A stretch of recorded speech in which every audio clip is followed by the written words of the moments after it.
Welcome to Oli board. आज हम discuss करने वाले हैं अगस्त 2022 बैंक्स इन न्यूज़ लेके आया हूँ, बैंकिंग अवेयरनेस इन न्यूज़ लेके आया हूँ। तो सबसे पहले न्यूज़ हमारे पास क्या है?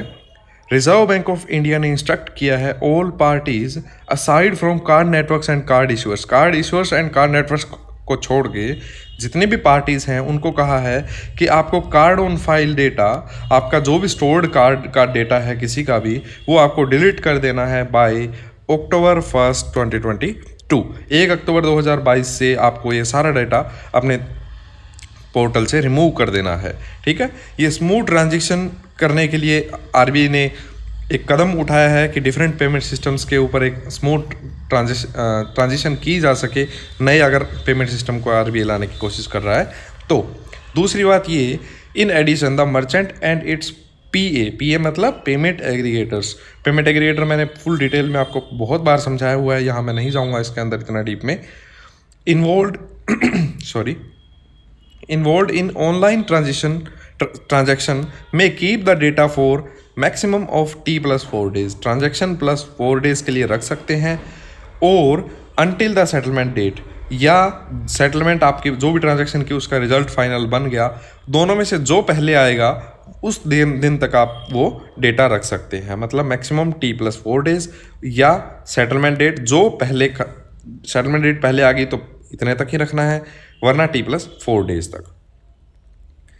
नेक्स्ट है, रिजर्व बैंक ऑफ इंडिया ने कंपोजिट फाइनेंशियल इंक्लूजन इंडेक्स, जो आपको पता है मैंने बहुत बार समझाया हुआ है, उसके अंदर बताया है कि जो फाइनेंशियल इंक्लूजन है across the country rose to 56.4 score हो गया है, 56.4 इन मार्च 2022। लास्ट ईयर कितना था? 53.9 था, जो कि अपने आप में बहुत अच्छा इंक्रीमेंट माना जाता है 53.9 से 56.4 तक। और ये बात याद रखिएगा कि ये जो इंडेक्स है वो एनुअली जुलाई के अंदर रिलीज की जाती है रिजर्व बैंक ऑफ इंडिया के द्वारा। To increase the flows of loan to MSME, SVC cooperative bank और सिडबी ने टाई अप किया है। एसवीसी कोऑपरेटिव बैंक ने टाई अप किया है और सिडबी ने टाई अप किया। तो दोनों के एमडी याद रखिएगा। एसवीसी के एमडी कौन है? आशीष सिंघल। और सिडबी के जीएम कौन है? General manager Sanjeev Gupta. उन्होंने दोनों ने ये मिलके टाई अप किया है। ठीक है, और एसवीसी बैंक जो है वो एमएसएमई सेक्टर के अंदर योगदान देता आ रहा है 115 से ज़्यादा सालों के लिए। ठीक है, जीएसटी कलेक्शन आपको याद होना चाहिए कि अप्रैल 2022 के अंदर सबसे हाईएस्ट देखा गया है। अब तक का जीएसटी कलेक्शन 1.68 लाख करोड़। तो दूसरे नंबर पे सेकंड हाईएस्ट देखा गया है, वो जुलाई के अंदर देखा गया आपका 1.49 लाख करोड़, 1.49 लाख करोड़। तो ये नंबर जरूर याद रखिएगा। ठीक है, क्यों? क्योंकि जीएसटी का highest collection, second highest collection आपसे पूछा जा सकता है। भागवत किशन राव कराद, जो कि मिनिस्ट्री ऑफ फाइनेंस के अंदर है, union minister of state, independent जो मिनिस्टर हैं, इन्फॉर्म्ड राज्यसभा को बताया कि आरबीआई ने अप्रूवल दे दिया है कि इंटरनेशनल ट्रेड सेटलमेंट्स अब रूपी के अंदर भी की जा सकती है। मतलब पेमेंट्स इंडियन रूपी के अंदर भी अब की जा सकती है। तो ये बात याद रखिएगा कि ये किसने अनाउंस किया, किसकी अप्रूवल पे अनाउंस किया और किस चीज़ की अप्रूवल मिली है, ये आपको पता होना चाहिए। इंडिया का जो ट्रेड डेफिसिट है, हम सब ही चाहते हैं कि ट्रेड डेफिसिट हमारा जीरो हो, मतलब ट्रेड डेफिसिट हो ही ना। डेफिसिट क्या होता है? कमी। तो ट्रेड डेफिसिट कब अक्कर करता है? जब आपके इंपोर्ट्स ज़्यादा हो, एक्सपोर्ट कम हो। तो वही देखा गया है कि ट्रेड डेफिसिट वाइडन होकर जो ये गैप था, जो डिफरेंस था, वो बड़ा होकर 31.02 बिलियन डॉलर तक पहुंच गया है जुलाई के अंदर। क्यों? क्योंकि इंपोर्ट्स जो थे वो उतने नहीं थे, इंपोर्ट्स ज़्यादा थे, एक्सपोर्ट कम थे। एक्सपोर्ट आपके कॉन्ट्रैक्ट हो गए और इंपोर्ट्स आपके सर्ज हो गए। ठीक है, तो ये कितना आपको याद रखना है नंबर? 31.02 billion dollar. ठीक है, तो ये याद रखिएगा। नेक्स्ट है, आरबीआई ने प्रपोज किया एनआरआईज अब बिल की पेमेंट्स कर सकते हैं अपने फैमिली मेम्बर्स जो उनके इंडिया में रहते हैं, चाहे वो यूटिलिटी हो किसी तरीके की, कोई एजुकेशन बिल हो, कोई किसी भी तरीके का बिल हो, तो वो पेमेंट अपने on behalf of their family members they can do the same. The payment will be process through Bharat bill payment system के जो cross border inward payment facility है उसके थ्रू ये पेमेंट्स करवाई जाएंगी। NLDSL NICDC logistic data bank का LDB project है, उसने एक माइलस्टोन अचीव कर लिया है कि एक्जिम के कंटेनर्स 50 मिलियन जो कंटेनर्स हैं उन्होंने हैंडल कर लिए सिंस इट्स इंसेप्शन, शुरुआत 6 ईयर्स एगो, 6 साल पहले इसकी शुरुआत हुई थी। 50 मिलियन जो हैंडल कर लिए हैं इन्होंने कंटेनर्स। और जो एलडीबी जो एलडीबी क्या है, लॉजिस्टिक डेटा बैंक। तो LDB handles 100% of India's EXIM containers volume, ठीक है।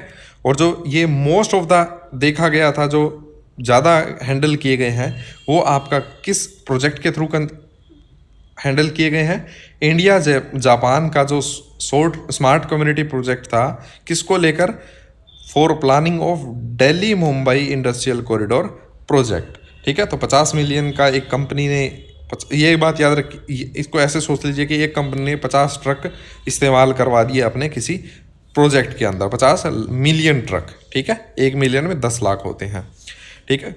तो NICDC क्या है, national industrial corridor development corporation, ठीक है। अकॉर्डिंग टू RBI बैलेंसेस, जो ये तो ऑब्वियसली आपको पता ही होना चाहिए क्योंकि ये स्टैटिक बैंकिंग अवेयरनेस है। ये अभी कोई वीकली में आप इसको कंसीडर मत कीजिए, पर क्योंकि ये न्यूज़ में था इसलिए मैं आपको यहाँ पे डाल दिया है कि रिजर्व बैंक ऑफ इंडिया के अनुसार ये पहले से ही निर्धारित है कि 10 साल से ज़्यादा अगर किसी को सेविंग या करंट अकाउंट को ऑपरेट किया हुआ हो गया है, मतलब 10 साल तक उस खाते को संभाला ही नहीं गया है किसी के द्वारा, या आप FD या टर्म डिपॉजिट करवा देते हैं किसी तरीके का, चाहे FD हो चाहे RD हो, वो अगर मैच्योरिटी उसकी किसी टाइम पे हो गया, उसके 10 साल बाद तक उसे नहीं संभाला जाता है, ठीक है, तो उसे बोला जाएगा अनक्लेम्ड डिपॉजिट। तो इसको अगर आप ऐसे सोचिए कि 2001 के अंदर किसी ने FD करवाई 10 साल की, मैक्सिमम 10 साल की हो सकती है FD आपकी, 7 दिन मिनिमम एंड मैक्सिमम 10 ईयर्स, ठीक है। RD में क्या होता है, मिनिमम 6 महीने और मैक्सिमम 10 साल। तो मान लीजिए 2001 में किसी ने FD करवाई तो 10 साल के लिए, तो 2011 के अंदर क्या उसे अनक्लेम्ड डिपॉजिट बोला जाएगा? जी नहीं। 2011 को उसकी मैच्योरिटी डेट थी। अब 2011 से अगर उसको नहीं संभाला जा रहा है अगले 10 साल तक, मतलब 2021 में उसे अनक्लेम्ड डिपॉजिट माना जाएगा, और जो भी ये सेविंग या टर्म डिपॉजिट का पैसा जो होगा वो सारा डेफ के अंदर डाल दिया जाएगा, depositor education and awareness fund, ठीक है। तो बैंक ये मनी को ट्रांसफर कर देगा। RBI का जो एक फंड बनाया हुआ है depositor education and awareness fund, तो वो पैसा डिपॉजिट किया जाता है एजुकेशन और अवेयरनेस के लिए, ठीक है, लोगों के अंदर जागरूकता फैलाने के लिए उस पैसे को यूज़ किया जाता है। लेकिन ऐसा नहीं है कि आप बाद में आके अगर 15वें साल में क्लेम करते हैं तो वो पैसा नहीं मिलेगा। जी नहीं, ये प्रावधान है कि आप बाद में भी वो पैसा क्लेम कर सकते हैं। Recently listed life insurance company ने फॉर्चून 500 ग्लोबल के अंदर अपनी लिस्ट बना ली है, मतलब लिस्ट में अपना जगह बना ली है, और रिलायंस इंडस्ट्रीज़ ने भी अपनी जगह इसमें बना ली है। तो ये जो डेटा था वो मार्च 2022 के अंदर, मतलब पिछले फाइनेंशियल ईयर के अंदर रेवेन्यू के अकॉर्डिंग ये लिस्ट में अलग अलग ऑर्गेनाइजेशंस ने अपनी जगह बनाई है, ठीक है। तो LIC ने, जिसका रेवेन्यू $98 बिलियन के आसपास था with profit of $554 million, 98th rank आई है LIC की, ठीक है। और रिलायंस इंडस्ट्रीज़ की कितनी रैंक आ गई है? 104वीं। और स्टेट बैंक ऑफ इंडिया की कितनी आ गई है? 2-6 यानी 236वीं, ठीक है। तो बैंक में अगर पूछा जाए तो सिंगल ही बैंक था जो फॉर्चून 500 के अंदर आया था, स्टेट बैंक ऑफ इंडिया था। मॉनेटरी पॉलिसी कमेटी ने रेपो रेट को बढ़ा दिया है under liquidity adjustment facility by 50 basis point से बढ़ाया है, 5.40% हो गया है अभी। तो अगर पहले कितना था ये पूछा जाए तो आप 5.40 में से 0.50 घटा दीजिए, 4.90 हो गया था, ठीक है। 5.40 में से 50 कम करना है तो 40 यहाँ से कम कर दिया, 10 और कम करेंगे। कॉन्सिक्वेंटली जो SDF है वो 5.15 है, मार्जिनल स्टैंडिंग फैसिलिटी और बैंक रेट जो आपका है वो 5.65% है। GDP फोरकास्ट को 7.2 पे ही मेंटेन रखा गया है। सेबी ने एक कमेटी बनाई है, ठीक है, जो रिस्ट्रक्चर की है, कमेटी बनाई नहीं है, on market data that recommends policy measures pertaining to securities market data access and privacy. Security market data को कैसे प्राइवेसी प्रोवाइड करवाई जा सकती है, इसके लिए RBI ने एक कमेटी बनाई थी, 21 मेंबर कमेटी थी, ठीक है। विक्रम लिमाई उसको हेड कर रहे थे। अब उसको हेड करेंगे कौन? आशीष कुमार चौहान, ठीक है, जो न्यूली अपॉइंटेड चीफ है नेशनल स्टॉक एक्सचेंज के, NSE के, ठीक है। और टोटल अब ये मेंबर कमेटी कितनी है? 20 मेंबर कमेटी है। सेबी ने कॉन्स्टिट्यूट किया एक expert group foreign portfolio investors का बनाया गया है to boost overseas flow in the country, ताकि ओवरसीज जो मार्केट में और ओवरसीज जो पैसा पड़ा है वो इंडिया के अंदर ज़्यादा से ज़्यादा है। इस कमेटी के हेड कौन है? केवी सुब्रमण्यन जी है। ठीक है, लास्ट की 2 न्यूज़ हम कर लेते हैं। एचडीएफसी ने सिक्योर कर लिया है world's biggest social loan 1.1 billion dollar की फैसिलिटी लॉन्च की है। ठीक है, ये अलग अलग तरीके से लोन दिया जाएगा, सिंगल लोन नहीं है ये एक लोन हब मान लीजिए इसको, कि इसके इस छाते के अंडर, इस अम्ब्रेला के अंडर ये लोन्स इसी कैटेगरी में ही दिए जाएंगे for affordable residencies underscoring potential of sustainability linked financing होगी, ये रेजिडेंसीज के लिए ही होंगी। तो ये करने के बाद एचडीएफसी ने क्या हासिल कर लिया ये सोचिए। इंडिया का लार्जेस्ट सोशल फाइनेंसिंग इश्यूएंस है, लार्जेस्ट सोशल लोन है ग्लोबली। ठीक है, वर्ल्ड के अंदर ग्लोबली ये सोशल लोन है largest. First social external commercial borrowing loan है आउट ऑफ इंडिया। ठीक है, और एक्सटर्नल कमर्शियल बोरोइंग लोन है मतलब पैसा बाहर से उठाया जाएगा इसका, जो यूज़ होने वाला है फाइनेंसिंग के अंदर। और largest external commercial borrowing deal from A housing finance company NBFC in India. ठीक है, तो largest external commercial borrowing deal है ये एक हाउसिंग फाइनेंस कंपनी के द्वारा इंडिया के अंदर। और लास्ट न्यूज़ देख लीजिए कि जो 4 public sector general insurance companies हैं और इंडिया के अंदर एक लाइफ इंश्योरेंस कंपनी है जो पब्लिक सेक्टर की है, वो जो कि ऑब्वियसली LIC है, मार्केट के अंदर सिंगल प्लेयर है। तो 4 जो आपकी public sector general insurance companies हैं उन्होंने एग्रीगेट लॉस दिखाया है 2021 में। ठीक है, टोटल एग्रीगेट लॉस 16 से लेके 21 तक 26,364 करोड़ हो गया है। कैग की जो रिपोर्ट आई है, ऑडिट रिपोर्ट, उसके अंदर ये बताया गया है, controller and auditor general of India. ठीक है, controller and auditor general of India भी आप इसको बोल सकते हैं। तो कितने करोड़ का? लगभग 25,000 करोड़ का आप इसको याद रख सकते हैं ऐसे। Kerala based federal bank is listed in income tax department. मतलब ये जो 6,068 करोड़ है जो पुराने वाली न्यूज़ में, वो कंपैरिजन किया गया है 6,504 करोड़ जो अप्रैल वाले क्वार्टर का था। मतलब ठीक है, पिछले क्वार्टर की बात कर रहे हैं। केरला बेस्ड, हालांकि ये मैटर नहीं करता, आपको बस ये देखना है कितना % डिक्लाइन हुआ और कितना हो गया है, और यही तब जब आपका अब SBI का कोई पेपर देने जा रहे हो, वरना आप सीधा % याद रख सकते हैं। केरला बेस्ड फेडरल बैंक जो लिस्ट हो गया है इनकम टैक्स डिपार्टमेंट्स टिन 2.0 की फुल फॉर्म बताइएगा। यहाँ पे मैंने इसमें से एडिट कर दी है, यहाँ से हटा दी है। ठीक है, TIN 2.0 platform now list the payment gateway platform as first bank. Payment gateway enable कर दिया गया है और जुलाई 1 से ये शुरू हुआ। टैक्स पेयर्स को एक और ऑप्शन दिया गया है कि आप पे कर सकते हैं, चाहे आप UPI से करें, चाहे क्रेडिट कार्ड से, चाहे नेफ्ट RTGS से या इंटरनेट बैंकिंग से आप कर सकते हैं। तो फेडरल बैंक के थ्रू भी आप पेमेंट्स कर सकते हैं अपने टैक्सेस की। फर्स्ट लेंडर बन गया है SBI to frame a policy to fund makers of lab grown diamonds जिनमें सस्पेंशन रहता है कि आपका जो नेचुरल डायमंड है, नेचुरल स्टोन है, उनके मुकाबले लैब ग्रोन डायमंड्स को कम लैंडिंग की जाती है। तो SBI पहला लेंडर बन गया है जो फ्रेम की है जिसने पॉलिसी, जो लैब ग्रोन डायमंड्स होंगे उनको फिनेंस करने का काम करेगा। But are often looked at with suspicion by high street banks and scoped by many traditional diamond rays. ठीक है, तो इसमें क्या होता है, सस्पिशन के साथ देखा जाता है और इनसे मुंह ही फेर लिया जाता है, आप ये कह सकते हैं फाइनेंसिंग के टाइम। लेकिन अब SBI पहला लेंडर बन गया जिसने पॉलिसी ही बना दी है कि इनको फाइनेंस कैसे करना है। नेक्स्ट न्यूज़ है reserve Bank of India preliminary approved the operations and support subsidiary of state Bank of India. जो रूरल और सेमी अर्बन एरियाज के अंदर जो काम कॉन्ट्रैक्ट बेसिस पे करवाए जा सकते हैं, वो काम कॉन्ट्रैक्ट बेसिस पे करवाने के लिए एक सब्सिडरी बनाई गई है। ठीक है, तो सब्सिडरी अब कह रहे हैं कि HR पॉलिसीज के लिए भी आपकी सब्सिडरी बनाई जाएगी। ठीक है, तो ध्यान से सुनते रहिए जो चीज़ें आपको बताई जा रही है, ठीक है। क्यों? क्योंकि ये चीज़ यहाँ लिखी नहीं हुई है, लेकिन जब बोल के बताई जा रही है तो एटलीस्ट आपके दिमाग में सुनी हुई एक बार होनी चाहिए। याद रहे ना रहे वो अलग बात है, ठीक है। तो ये सब्सिडरी ऑपरेशंस और सपोर्ट सब्सिडरी होगी स्टेट बैंक ऑफ इंडिया की, ठीक है। नेक्स्ट है, इंडिया की जीडीपी एवरेज कर रही है 7% ड्यूरिंग दिस टाइम, जो कि स्ट्रोंगेस्ट है लार्जेस्ट इकोनॉमीज के अंदर।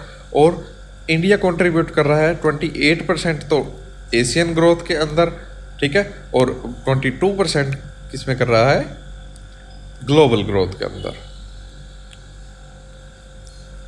इंडिया की रिटेल इन्फ्लेशन सॉफ्टन टू 6.71, पहले ज़्यादा थी इन्फ्लेशन, अब कम होके 6.71 पर आ गई है due to moderation in food prices. लेकिन आपको भी पता है कि 4% के साथ +-2 लगा के आरबीआई कहता है कि हमारा इन्फ्लेशन का टारगेट इतना है, जो कि 6% बनता है मैक्सिमम, मिनिमम 2%। तो 6% से तो ऊपर है फिर भी, तो इसका मतलब हो सकता है कि आरबीआई अपना रेपो रेट्स वगैरह और इंक्रीज करे, ठीक है, सितंबर के अंदर। State Bank of India will manage Indian visa application centre for 2 more years। कहाँ पर? बांग्लादेश के अंदर, ठीक है। तो बांग्लादेश के अंदर 2 साल और के लिए एक्सटेंड कर दिया गया है। ये जो टाइप था इंडियन वीज़ा एप्लीकेशन सेंटर का जो एग्रीमेंट था वो साइन कर लिया गया है, ठीक है, एक्सटेंशन का। रिजर्व बैंक ऑफ इंडिया ने एक्सपेंड कर दिया है scope of activities of primary dealers, allowing them to participate in more foreign exchange related business activities. जो प्राइमरी डीलर्स होते हैं वो फॉरेन एक्सचेंज मार्केट के अंदर एक्टिविटीज़ करते हैं, आरबीआई के द्वारा ऑथराइज्ड होते हैं। लेकिन कुछ कैटेगरी 1 ऑथराइज्ड डीलर्स होते हैं जो सिर्फ वही होते हैं, मतलब सिर्फ वही कुछ ऐसे काम कर सकते हैं जो कोई और नहीं कर सकता, जिनको परमिशन नहीं होती है कैटेगरी 1 वालों को। तो अब कहा गया है कि प्राइमरी डीलर्स भी वो काम कर पाएंगे, तो थोड़ा सा सॉफ्टन कर दिया है, एक्सपेंड कर दिया है प्राइमरी डीलर्स का एरिया, ठीक है। In order to make RBIOS more broad based, तो RBIOS क्या है, चलिए पढ़ते हैं, क्या पता हमें अंदाजा लगे। It has been decided to include credit information companies under RBIOS framework। नहीं पता चल रहा है यहाँ से तो कि RBIOS framework के अंदर क्रेडिट इंफॉर्मेशन कंपनीज को भी लाया जाएगा, आरबीआई ने डिसाइड किया है। This will provide a cost-free alternative redressal mechanism for grievances against CICs। CICs के अगेंस्ट जो ग्रीवेंसेस होंगी, जो कह सकते हैं शिकायतें होंगी, उनके रिड्रेसल के लिए कोस्ट फ्री ये इसमें सुलझाया जाएगा इनको दिक्कतों को। तो cost free redressal mechanism banking sector के अंदर कौन सा करता है, कौन करता है? तो मेन बड़ा नाम आता है आपका बैंकिंग ओम्बड्समैन। तो क्या हम देख सकते हैं बैंकिंग ओम्बड्समैन है ये? तो आरबी रिजर्व बैंक या BIOS का मतलब नहीं बन रहा, ठीक है। तो इसका मतलब बैंकिंग ओम्बड्समैन तो शायद ये ना हो। The banking ombudsman scheme is introduced, हाँ, इसका मतलब ये स्कीम का नाम बताया जा रहा है कि ये 35 act of banking regulation act 1949 के थ्रू आई थी और 1995 में आई थी। इसका मतलब है तो ये बैंकिंग ओम्बड्समैन। तो इसका नाम RBIOS कैसे होगा? तो आपको बैंकिंग ओम्बड्समैन के बारे में एक न्यूज़ और पहले करवाई हुई है, काफ़ी बार करवाई हुई है, सबको ही पता है ये कि अब इंटीग्रेटेड ओम्बड्समैन स्कीम है ये। तीनों जो आपका डिजिटल बैंकिंग ओम्बड्समैन था या NBFC वाला था या आपका बैंकिंग वाला था, ठीक है, तो वो सारे इंटीग्रेट करके एक ओम्बड्समैन स्कीम लाई गई थी। तो reserve bank integrated ombudsman scheme, ये इसकी फुल फॉर्म बनती है। तो जब बने रहते हैं न्यूज़ में तो आपको चीज़ें अपने आप कैलकुलेट करनी आ जाती है। इंडिया के इंश्योरेंस रेगुलेटर ने प्रपोज किया है कि आपको सिंगल एक लिमिट दे देते हैं 30% ऑफ ग्रोस रिटर्न प्रीमियम। जो आपका ग्रोस रिटर्न प्रीमियम है जनरल या हेल्थ इंश्योरेंस के लिए, एक साल में मान लीजिए 100 रुपये का ग्रोस प्रीमियम है तो आप 30 रुपये का खर्चा आप कर सकते हैं। पहले क्या था, पहले ये बताया गया था कि इस सेगमेंट में आपको 5 रुपये खर्चने हैं, इस सेगमेंट में 3 रुपये खर्चने हैं 100 में से। हालांकि करोड़ों में होता है तो ये 5 रुपये 3 रुपये बहुत बड़ा अमाउंट बन जाता है। तो अब कहा गया कि ओवरऑल 30% रख देते हैं, अंदर ही अंदर आपने सेग्रीगेशन कैसे करना वो अपने हिसाब से कर लो। तो ये एक बहुत अच्छी चीज़ है कि हर जगह रिस्ट्रिक्शन ना होकर सिर्फ एक रिस्ट्रिक्शन लगा दी गई है 30% की। PNB Housing Finance is revamping its Unnati loan portfolio to go deeper into affordable house segment, eyeing customers who need loans of 9 to 12 lakh MD and CEO Hardayal Prasad sir, MD and CEO of PNB housing finance Hardayal Prasad ji ने कहा कि loans को, housing loans को और affordable बनाने के लिए 9 से 12 लाख का अगर किसी को लोन चाहिए तो हम उन्नति लोन पोर्टफोलियो के अंदर इनको प्रोवाइड करने वाले हैं। ठीक है, जो ये स्मॉल वर्टिकल बनाया गया है उन्नति, वो डिफरेंट होगा उससे जो 18 से 19 लाख का अफोर्डेबल हाउसिंग लोन की स्कीम इनकी चल रही है PNB हाउसिंग की। ठीक है, तो 9 से 12 के लिए उन्नति लोन पोर्टफोलियो को रिवैम्प किया गया है। ट्रेड रिसीवेबल्स डिस्काउंटिंग सिस्टम, जो ट्रेड्स की फुल फॉर्म होती है, ठीक है, ट्रेड्स रिसीवेबल डिस्काउंटिंग सिस्टम का मतलब मैंने आपको पहले बताया हुआ है क्या है, कि जब आप ट्रेडिंग करते हैं तो ज़रूरी थोड़ी है कि सारा काम कैश में हो आपका या हाथों हाथ पेमेंट में हो। कुछ आपको ये भी कहते हैं कि हम आपको पैसे 2 महीने बाद दे देंगे, हम आपको लिख के दे देते हैं इनवॉइस के, हमारा रिसीवेबल्स का। ठीक है, मतलब हम, तो वो मेरे लिए क्या है, अगर मैंने पैसे किसी से लेने तो वो मेरे रिसीवेबल्स हैं कि मुझे रिसीव होने वाले हैं फ्यूचर के अंदर। लेकिन अगर मैं M1 एक्सचेंज या किसी ऐसे ट्रेड्स प्लेटफॉर्म पे चला जाता हूँ जो मेरे इन्वॉइसेस को डिस्काउंट करके, मतलब 100 रुपये का इन्वॉइस है या 100 करोड़ का इन्वॉइस है, तो वो 99.3 करोड़ के अंदर इन्वॉइस को डिस्काउंट करके वो मुझे 99.3 करोड़ दे देते हैं, और जैसे ही उस इन्वॉइस के 2 महीने पूरे होते हैं वो उससे 100 करोड़ ले लेते हैं। तो हमको ये फ़ायदा हुआ कि कमीशन मिल गया बीच में, मेरे ये फ़ायदा हुआ कि मुझे हाथों हाथ जो पैसे की ज़रूरत थी वो भी मेरी पूरी हो गई है, थोड़ा सा कमीशन दे गया अगले को। तो M1 एक्सचेंज ने टाई अप किया है HDFC बैंक के साथ to provide more liquidity to small businesses at competitive interest. ठीक है, कॉम्पिटेटिव इंटरेस्ट रेट के ऊपर स्मॉल बिजनेसेस को मोर लिक्विडिटी प्रोवाइड करवाने के लिए M1 एक्सचेंज और HDFC बैंक ने टाई अप किया है। तो लार्जेस्ट लेंडर, अब न्यूज़ शुरू करते हैं 3rd वीक की। 4th वीक आपको जल्दी मिल जाएगा, फिर मंथली कंपाइलेशन मिलेगा। 1st 2nd वीक आपको ऑलरेडी मिल चुका है, इसकी PDF Ollywood is the new black Telegram group के अंदर आपको मिल जाएगी। Largest lender in nation, SBI ने इंट्रोड्यूस किया unique term deposit programme called Utsav deposit scheme. थोड़ा जल्दी करवा देता हूँ आपको। उत्सव डिपॉजिट स्कीम क्या है, एक FD है, फिक्स डिपॉजिट स्कीम है जो हायर इंटरेस्ट रेट्स प्रोवाइड करवा रही है, लेकिन सिर्फ ये लिमिटेड टाइम के लिए अवेलेबल है। 76th ईयर ऑफ इंडिपेंडेंस मनाया गया, आज़ादी का अमृत महोत्सव, 75 साल हुए हैं, ना कि 75वां इंडिपेंडेंस डे था। ठीक है, 76th ईयर ऑफ इंडिपेंडेंस जो मनाया गया है ओकेजन के, इसके ऊपर ये स्पेशल फिक्स डिपॉजिट स्कीम लाई गई स्टेट बैंक ऑफ इंडिया के द्वारा। नेक्स्ट है, कोटक महिंद्रा बैंक ने लॉन्च किया एक सैलरी अकाउंट कोटक क्रीम नाम से। कोटक क्रीम जो है वो MNCs यानी multinational companies, retails, law firms and unicorns के अंदर जो काम करने वाले कस्टमर्स हैं, जो मतलब एम्प्लॉयज़ हैं, उनको अपना कस्टमर बनाने के लिए एक कोटक क्रीम नाम से सैलरी अकाउंट जो लाइफस्टाइल फोकस्ड होगा, मतलब उस अकाउंट के अंदर अलग अलग प्रिविलेजेस मिलेंगे, रिवॉर्ड्स मिलेंगे। ठीक है, लाइफस्टाइल रिलेटेड या health care related, dining related, तो इस तरीके के कुछ अवार्ड पॉइंट्स मिलेंगे जो बाद में यूज़ कर पाएंगे वो कस्टमर्स जो होंगे उनके। इंडिया में become $5 trillion economy, 5 trillion economy India बन जाएगा 2028-29 फाइनेंशियल ईयर के अंदर, ओनली इफ़ अगर GDP ग्रो करती है 9% per annum consistently for next 5 years. अगले 5 सालों के लिए इंडिया को 9% पे ग्रो करना पड़ेगा GDP को, ताकि वो 5 ट्रिलियन इकोनॉमी बन जाए। और RBI के अकॉर्डिंग अभी GDP फोरकास्ट कितना किया गया, 7% के आसपास है। ठीक है, तो वो आप लेटेस्ट जो GDP आप पेपर से पहले 1-2 दिन पहले मैं आपको सारे GDPs करवा दूंगा, चिंता मत कीजिएगा परसेंटेज वाइज। तो अभी आप ध्यान रखिए बस कि ये बात कही किसने है, ये former RBI governor D Subbarao ji, आपने नोट्स के ऊपर साइन भी देखा होगा इनका, तो उन्होंने ये बात कही है कि इतने पे ग्रो करना पड़ेगा इंडिया को अगर 5 ट्रिलियन इकोनॉमी 2028-29 के अंदर बनना है तो।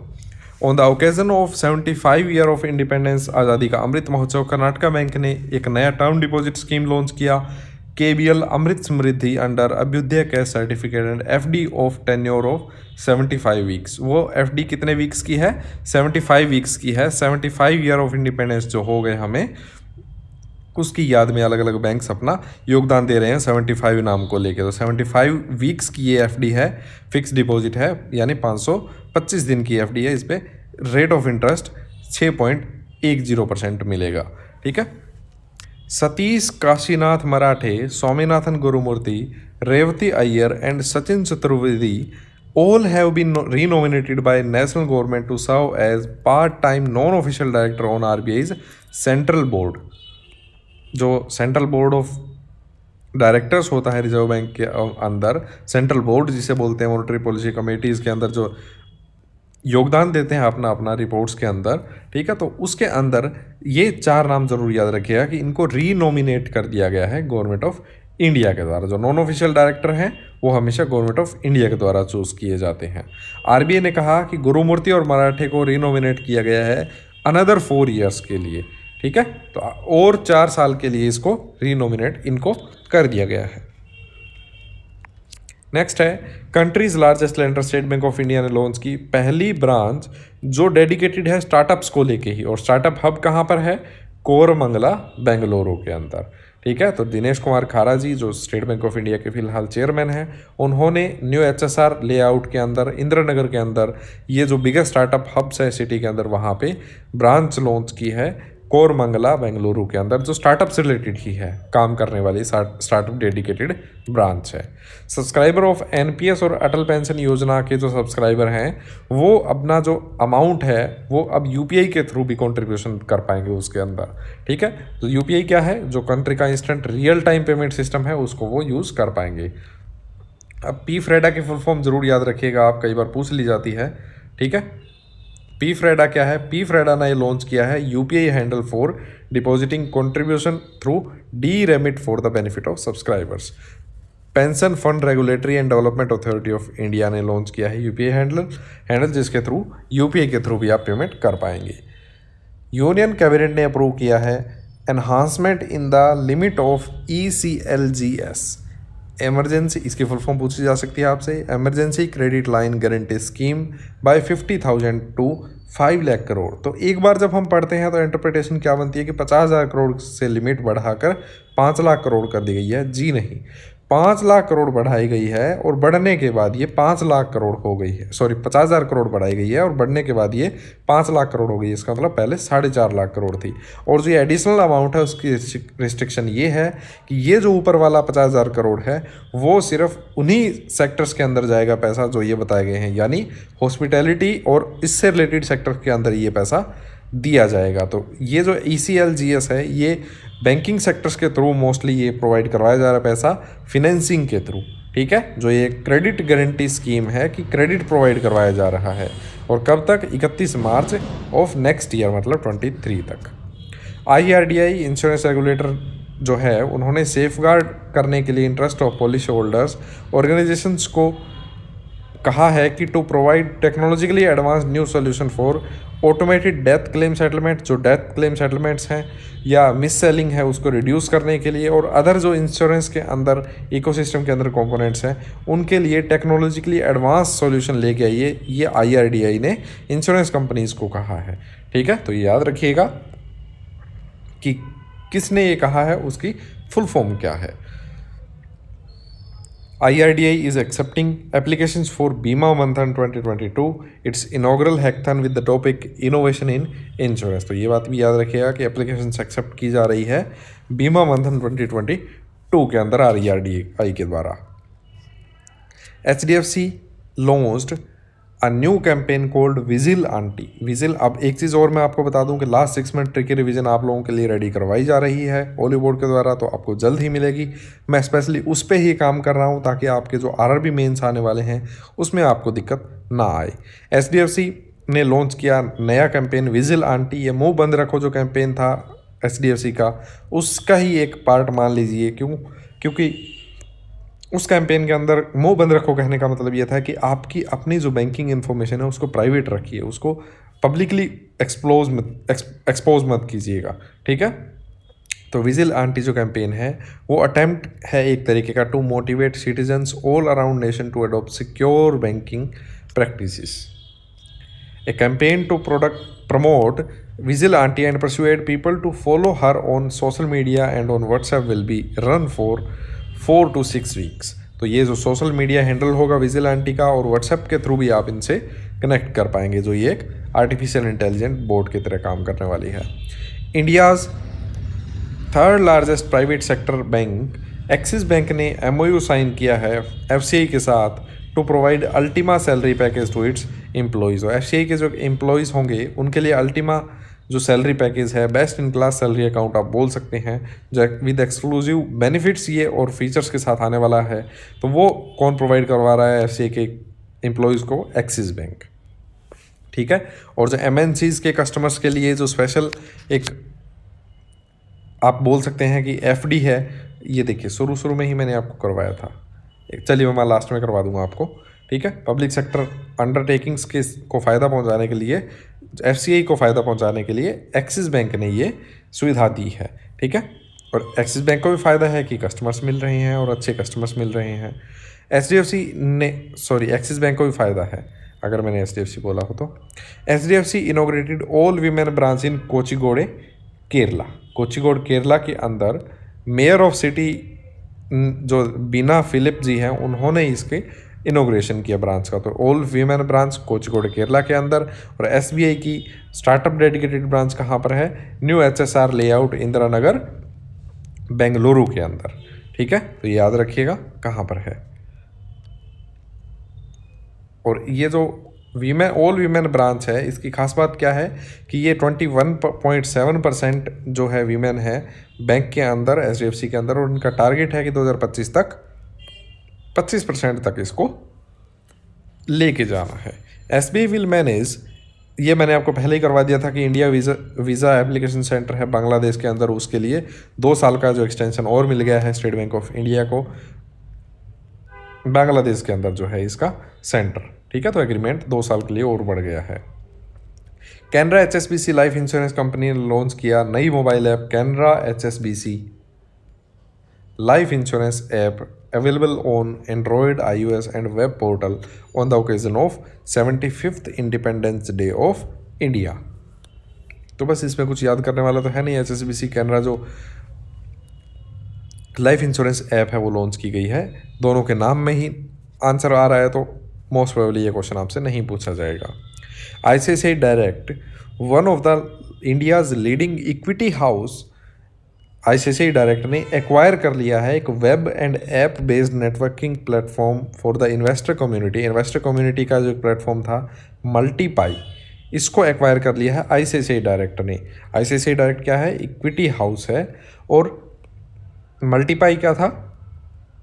इन्वेस्टर कम्युनिटी प्लेटफॉर्म था। इस पे क्या होता था? इन्वेस्टर कम्युनिटी प्लेटफॉर्म के ऊपर आइडियाज़ एक्सचेंज किए जाते थे, डिस्कस किए जाते थे, व्यूज़ डिस्कस किए जाते थे, शेयर्स और इन्वेस्टमेंट एसेट्स को लेके। तो इसको एक्वायर कर लिया है आईसीआईसीआई डायरेक्ट ने। तो आईसीआईसीआई डायरेक्ट ने एक्वायर कर लिया, तो इसके पास अब ऐप भी आ गई है आईसीआईसीआई डायरेक्ट के पास। टेक्नोलॉजी जो यूज़ करते हैं ये वो भी आ गई है, ब्रांड भी आ गया है, सब कुछ जो था domain name, user base, related matters सब इनके पास अब एक्वायर करने के बाद आ चुका है। सेबी की जो कमेटी थी जी महालिंगम की, the committee was on investor protection and education fund, उसको रीस्ट्रक्चर किया गया है। तो बस आपको सीधा सीधा ये नाम याद रखना है कि इस कमेटी के हेड कौन थे। तो जी महालिंगम इस कमेटी के हेड थे। Asset management company Edelweiss mutual fund is scheduled to launch India's first scheme that offers exposure to gold and silver via single fund. Single mutual fund होगा ऐसा जिसमें आप पैसा लगाएंगे तो कुछ पैसा गोल्ड में, कुछ सिल्वर में, तो वो कितना कितना फैब्रिक जो सेग्रीगेशन होगा वो अलग बात है, वो बाद में देखा जाएगा जब ये लॉन्च हो जाएगा। लेकिन ये पूछा जा सकता है कि ऐसा सिंगल फंड जिसमें गोल्ड सिल्वर के अंदर एक्सपोजर इकट्ठा मिलने वाला है पैसे को, जैसे ही उस म्यूचुअल फंड में पैसा लगाया जाएगा वो पैसे सारे गोल्ड सिल्वर मार्केट के अंदर जो इंस्ट्रूमेंट्स होंगे उनके अंदर लगाए जाएंगे एडेलविस म्यूचुअल फंड के द्वारा, ठीक है। तो ये किसके द्वारा लॉन्च किया जाएगा? एएमसी एडेलविस म्यूचुअल फंड के द्वारा ये लॉन्च किया जा रहा है। फंड मैनेजर कौन होंगे इस स्कीम के? Bhavesh Jain and Bharat Lahoti. India's first gold fund Nippon India ETF exchange traded fund gold BES was launched in 2007। जो गोल्ड का फंड था वो 2007 में इशू किया गया था, और जो सिल्वर का फंड था वो जनवरी 2022 के अंदर। लेकिन जो मिक्स वाला होगा वो अभी लॉन्च किया जाना है आगे। जिस फंड को कौन मैनेज करने वाले हैं? Bhavesh Jain and Bharat Lahoti. NPCI which is world's largest real time payment solution, NPCI ने अब यूके के अंदर भी अपना दबदबा बना लिया है। पे एक्सपर्ट के साथ टाई अप करके, जैसे कि आपको दिख रहा है पेमेंट सॉल्यूशन है यूके के अंदर, तो पे एक्सपर्ट के साथ टाई अप करके अब वहाँ पे भी UPI पेमेंट्स करवाएगा। एनपीसीए मदद कर रहा है यूके की, ठीक है।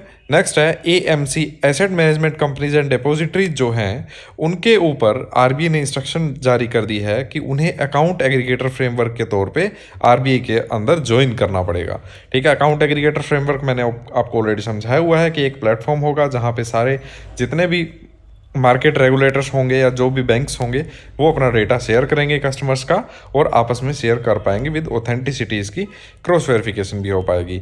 नेक्स्ट है आरबीआई ने लिबरलाइज्ड रेमिटेंस स्कीम के थ्रू पाया कि जो फर्स्ट क्वार्टर ऑफ फाइनेंशियल 2023 है वहाँ पे कम बैक होने वाला है, मतलब कम बैक हो चुका है, ठीक है। फाइनेंशियल ईयर 23 का मतलब क्या है कि 1 अप्रैल 2022 से लेकर 31 मार्च 2023 तक ये फाइनेंशियल ईयर 23 चलने वाला है। और क्योंकि लिबरलाइज्ड रेमिटेंस स्कीम के अंतर्गत आरबीआई सुविधा देता है कि आप इतने रुपए तक का ट्रांसफ़र कर सकते हैं इस स्कीम के तहत, ठीक है। तो क्या देखने को मिला कि आरबीआई ने देखा कि इंडियंस ने जो अपने क्लोज रिलेटिव्स हैं या गिफ्ट्स जो देने की प्रक्रिया है या इंटरनेशनल ट्रैवल करने के ऊपर स्पेंडिंग ज़्यादा की है, ठीक है। तो अब ये भी बात याद रखिए कि कितना जंप हुआ है इस स्कीम के अंदर थोड़ा सा ईज़ करने के बाद, ईजी करने के बाद 6.04 बिल, अब परसेंटेज में पूछा जा सकता है, वो है 64.75% to over 6.04 billion from 3.67 billion. तो हमेशा पिछले क्वार्टर के साथ, अगर इस क्वार्टर को कंपेयर किया जाएगा तो पिछले साल वाले इसी क्वार्टर के साथ कंपेयर किया जाएगा, ठीक है। तो यह नंबर ज़रूर याद रखिएगा। HDFC has launched India's first one stop solution portal for electric vehicles ecosystem all things EV. All things EV जो है वो पोर्टल जारी किया गया, किसके द्वारा? HDFC के द्वारा। HDFC Ergo general insurance company है, वो क्लेम करवाएगी इसके अंदर जो भी इलेक्ट्रिक व्हीकल्स का जो इंश्योरेंस क्लेम होगा उसको। Global escrow banking solution provider Castler has partnered with Yes Bank to offer digital escrow services. Escrow services क्या होती है कि मान लीजिए कि आपने किसी से माल मंगवाना है, विदेश में है मान लीजिए वो, ठीक है। और वहाँ पे क्या है, मान लीजिए कि ये कास्टलर कंपनी है, तो अब आप क्या करेंगे, उस पर तो विश्वास कर नहीं सकते डायरेक्ट, ठीक है। तो आप चाहेंगे कोई ऐसा बिचौलिया हो जिसके पास मैं पैसे रख दूँ, जब मेरे पास माल पहुँच जाए मैं कंफर्म कर दूँ तो ही वो उसको पैसे मिले, वरना मान लीजिए कि माल गलत भेज देता है वो आपको। माल यहाँ पे कच्चे माल की बात हो रही है, ठीक है। तो उसमें क्या होगा कि यस बैंक के साथ टाई अप कर लिया मान लीजिए आपने, तो अब यस बैंक के कस्टमर है तो कास्टलर ने टाई अप कर लिया कि मैं आपके कस्टमर्स को ये सुविधा प्रोवाइड कराऊंगा। तो वो क्या करेगा कास्टलर, यस बैंक के आप कस्टमर हो तो आपको सुविधा देगा कि आप उसके पास फंड्स जमा करवा सकते हैं।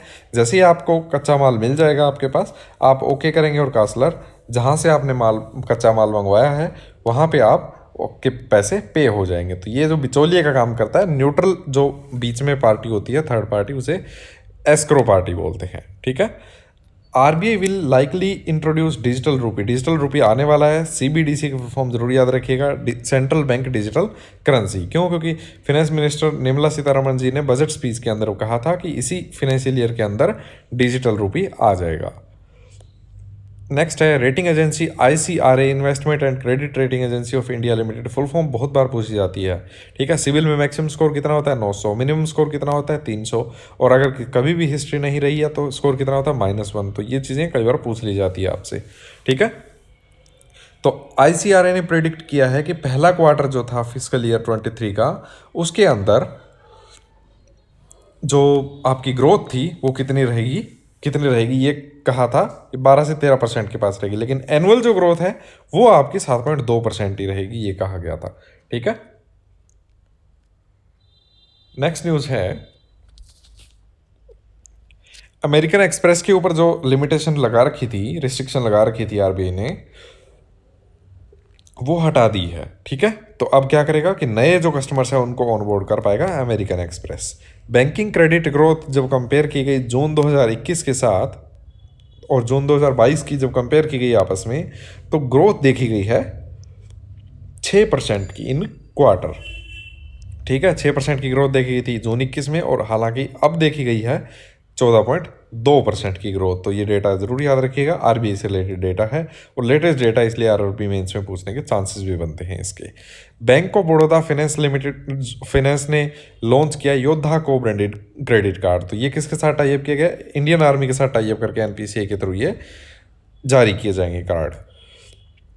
फिनेंस मिनिस्ट्री ने सोवेरियन गोल्ड बॉन्ड जो है वो जारी कर दिया है, सीरीज 2 आ गई है with subscription period will be 5197 rupees पर ग्राम, 5197 रुपये पर ग्राम में आप सोवेरियन गोल्ड बॉन्ड परचेज कर सकते हैं।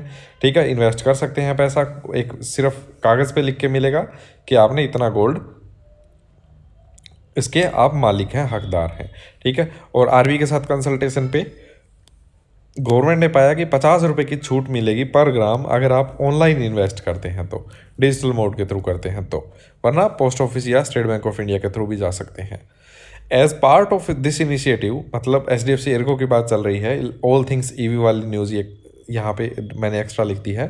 ठीक है, उसमें क्या होगा कि जो ऑल थिंग्स ईवी है वहाँ पे एंड टू एंड इन्फॉर्मेशन जो होगी वो आपके साथ, मतलब कंपनी और आपके बीच में डायरेक्ट कन्वर्ट आप कर पाएंगे। तो सीधी सी बात है कि आपको बस ये याद रखना है कि इलेक्ट्रिक व्हीकल्स अगर आपने परचेज़ किए हैं या प्लान कर रहे हैं तो आपको इसमें ऑल थिंग्स ईवी के थ्रू आप जा सकते हैं। HDFC एर्गो आपको इंश्योरेंस वगैरह कंसेशन पे प्रोवाइड करवाएगा। इंश्योरेंस बेहोम्ड LIC ऑब्वियसली मोनोपली है, LIC के लाइफ इंश्योरेंस सेक्टर में सिंगल आपकी गवर्नमेंट कंपनी है। उसने विटनेस किया कि डिक्लाइन हुआ है 20% का डेथ क्लेम्स के अंदर फर्स्ट क्वार्टर के अंदर। तो फर्स्ट क्वार्टर के अंदर जो फाइनेंशियल ईयर 23 के अंदर क्लेम्स हैं वो 20% कम आए हैं पिछले साल के मुकाबले। लेकिन अब ये इससे क्या अंदाज़ा लगाया जा रहा है कि कोविड-19 का असर जो है वो कम होता दिख रहा है। लेकिन अगर हम बात करें कि अमाउंट वाइज ज़्यादा आया है क्लेम, वैसे तो नंबर ऑफ क्लेम्स कम आए लेकिन अमाउंट वाइज क्लेम्स हैं वो ज़्यादा आए इस बार। ठीक है, नेक्स्ट है टाटा नेव, जो कि सुपर ऐप है टाटा ग्रुप की, और उसने टाइप, मतलब इन दोनों का टाइप हुआ है HDFC बैंक का को ब्रांडेड क्रेडिट कार्ड्स के लिए। तो को ब्रांडेड क्रेडिट कार्ड्स हैं वो जारी किए गए हैं Tata group and HDFC bank के द्वारा। नेक्स्ट है HDFC has entered into an indicative and non binding term sheet with go digit life insurance. Go digit life insurance के अंदर 120 करोड़ रुपए इन्वेस्ट करके 9.94% हिस्सेदारी खरीद लेगा। 2 ट्रेंचेस के अंदर ये इन्वेस्ट करने वाला 120 करोड़ रुपए HDFC बैंक। ठीक है, तो इससे क्या होगा कि 9.94% की हिस्सेदारी HDFC बैंक की आ जाएगी इसमें। लेटेस्ट डेटा के अकॉर्डिंग SBI टॉप प्लेयर रहा है market share of debit cards के अंदर। जून 2022 के अनुसार ये डाटा बताया जा रहा है आपको। तो 30%, 100 लोगों के पास अगर डेबिट कार्ड है तो उसमें से 30 कार्ड जो हैं वो SBI के हैं। ठीक है, मतलब 30 लोगों के पास SBI के हैं।